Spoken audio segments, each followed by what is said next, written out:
Pernah nggak kamu pulang dari ibadah tapi rasanya kosong? Padahal kamu hadir, kamu nyanyi, kamu dengar khotbah, tapi entah kenapa nggak ada yang berubah.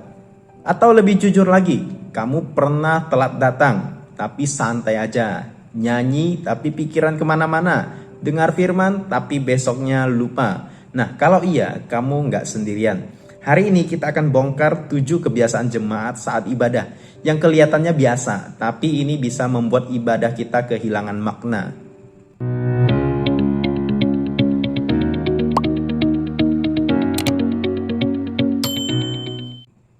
Ibadah itu bukan sekedar rutinitas mingguan. Ini bukan acara musik, seminar motivasi, atau sekadar kewajiban agama. Ibadah itu adalah perjumpaan dengan Tuhan. Nah, masalahnya banyak orang hadir secara fisik tapi hatinya itu tidak benar-benar ada di sana. Dan tanpa disadari, kita membangun kebiasaan-kebiasaan yang bikin ibadah itu kehilangan maknanya. Dan ini dia 7 kebiasaan jemaat yang bisa membuat ibadah kehilangan maknanya. Yang pertama adalah datang dengan pikiran yang penuh. Kamu duduk di kursi gereja, tapi sebenarnya kamu tidak benar-benar ada di sana. Tubuhmu di kursi, tapi pikiranmu masih melayang kemana-mana.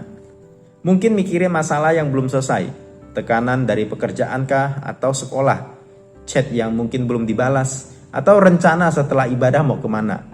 Semua itu memenuhi ruangan di dalam kepalamu, bahkan sebelum firman Tuhan dimulai.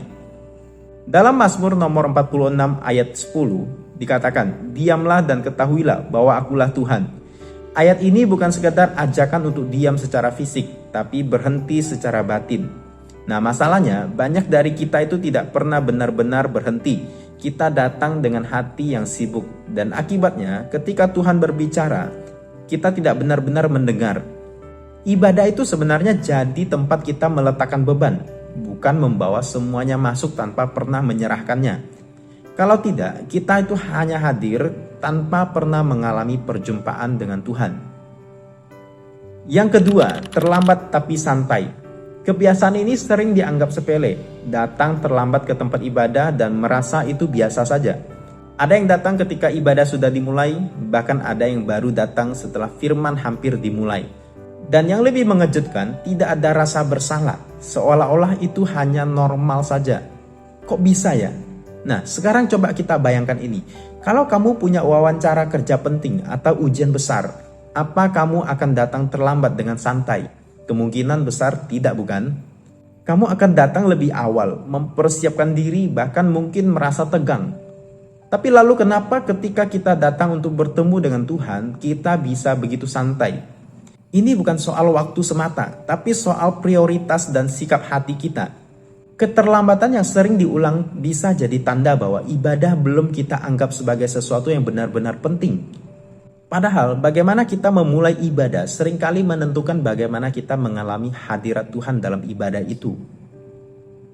Yang ketiga, fokus pada gadget. Awalnya sederhana. Ya, kamu cuma mau lihat jam, lalu tiba-tiba ada notifikasi masuk. Kamu cek sebentar, lalu scroll sedikit, chat dibuka, media sosial dilihat, pikiran sudah terseret ke dunia lain, dan tanpa sadar kamu sudah tidak fokus pada ibadahmu. Nah, di momen itu sesuatu yang seharusnya sakral perlahan tergantikan oleh distraksi kecil di tangan kita. Nah, masalahnya adalah bukan pada gadgetnya, tapi pada hati yang mudah teralihkan. Kita mungkin tidak sadar, tapi perhatian kita itu sudah terbagi. Dan ibadah yang seharusnya menjadi momen fokus kepada Tuhan itu berubah jadi momen multitasking. Padahal hubungan yang dalam selalu butuh perhatian penuh. Kita itu tidak bisa benar-benar mendengar seseorang kalau kita sibuk dengan hal lain, termasuk Tuhan. Tuhan tidak memaksa perhatian kita, Dia berbicara, tetapi kepada hati yang benar-benar mau mendengar. Pertanyaannya, apakah kita memberi Dia ruang untuk itu? Yang keempat, menyanyi tanpa menghayati. Musik dimulai, lirik muncul, semua orang berdiri dan bernyanyi. Dan secara teknis semuanya berjalan dengan baik. Nada masuk, lirik benar, semuanya terdengar baik. Tapi di dalam tidak ada koneksi. Hati terasa jauh, pikiran masih kemana-mana, dan pujian berubah jadi rutinitas saja. Kita bernyanyi tapi tidak menyembah. Padahal penyembahan bukan soal kualitas suara, tapi kualitas hati. Bukan tentang seberapa keras kita bernyanyi, tapi seberapa dalam kita terhubung dengan Tuhan. Kamu bisa menyanyikan lagu yang benar, tapi dengan hati yang kosong, dan itu membuat pujian kehilangan maknanya. Nah, penyembahan itu adalah respon kasih. Itu adalah momen di mana hati kita berbicara kepada Tuhan. Tapi kalau hati tidak terlibat, maka yang terjadi hanyalah aktivitas luar, tanpa kehidupan di dalamnya.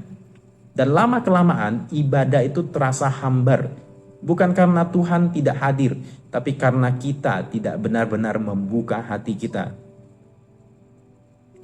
Yang kelima, mendengar firman tanpa merenungkan. Ini kebiasaan yang paling sering terjadi dan paling berbahaya karena terlihat rohani. Kita duduk, kita mendengarkan firman, bahkan merasa tersentuh.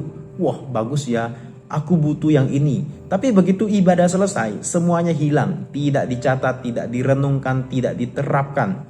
Padahal Yakobus 1 ayat 22 berkata, jadilah pelaku firman dan bukan hanya pendengar saja. Tapi masalahnya bukan kita tidak tahu firman. Masalahnya adalah firman itu tidak pernah turun ke dalam kehidupan kita. Kita mengumpulkan banyak pengetahuan rohani, tapi sedikit perubahan nyata. Tanpa perenungan, firman hanya lewat di permukaan. Dan tanpa penerapan firman tidak pernah menghasilkan buah. Dan akhirnya kita merasa sudah ibadah tanpa pernah benar-benar diubahkan. Firman Tuhan itu bukan untuk dikagumi, tapi untuk dijalani. Kalau tidak, kita hanya jadi pendengar, bukan murid. Yang keenam, membandingkan atau mengkritik. Kadang tanpa sadar, posisi kita dalam ibadah itu berubah. Dari penyembah itu menjadi penonton. Kita mulai menilai, oh worship hari ini kurang, khotbahnya nggak terlalu kena, pelayanannya biasa aja. Dan tanpa sadar, fokus kita bergeser dari Tuhan ke manusia.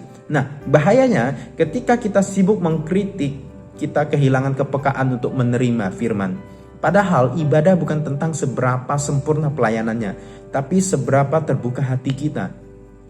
Tuhan bisa berbicara bahkan lewat hal yang sederhana.